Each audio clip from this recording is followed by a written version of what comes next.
Forza Motorsport's always been a series about innovation. We always want to push the racing genre, so we've made huge improvements because we want to get people excited about cars in general.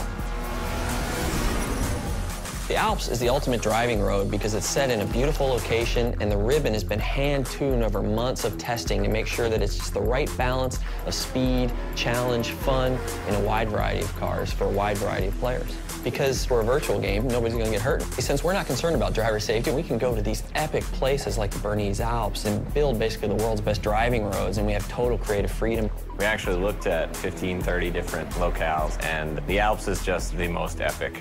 The landscape is so surreal, it's crazy. I mean, these mountains are very different from any mountains you see anywhere else. I mean, it's just, with all the jagged peaks.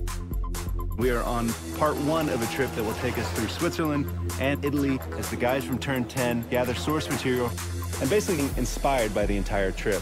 What we're going to do is find the most amazing areas we possibly can and photograph them to no end.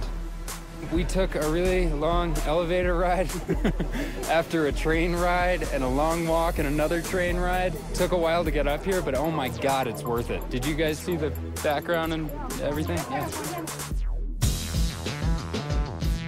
So right now we're at the Grindelwald region of Switzerland, and we're taking reference photos. We mount a camera to a tripod on a panorama head. The panorama head enables us to take pictures in different increments and multiple exposures.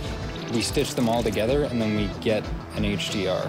An HDR is high dynamic range image. Each frame that we do at a multiple exposure. So when you stitch it all together later, you can slide through all the different exposures. So you can go from a very dark scene with a little pinpoint where the sun is all the way up to a very exposed image. And that way it gives us the full range to play with when we go to make our sky domes later. We have a pretty long production cycle, so probably about a year of full production once we get home. So we bring back all of our reference, we start modeling rough landscapes that existed there so they're fairly accurate, but we're not bound to recreate it perfectly as it exists because there isn't a track there. But we want it to be believable. It needs to fit with the other real racetracks in the game. So we create a whole backstory about how the Bernese Alps came to be. It started off as a ski resort, and roads were built for workers in the wintertime, and then this rich entrepreneur bought it and tried to build a racetrack there, but got shut down. So by creating this rich backstory, everything is there for a reason. It's believable. Fictional tracks are a chance for us to really showcase some of the graphical tech that we have in our game. We've redone our lighting engine, and this track in particular, with its very bright snow and blooming, really shows off what our graphics engine can do. The television can only represent basically one order of magnitude of brightness, from 0 to 255, black to white, whereas the human eye in the real world can see, I think, 7 orders of magnitude of brightness, and in the real world there exists far beyond that. The sun is infinitely brighter than a white piece of paper, but on a television screen they look the same.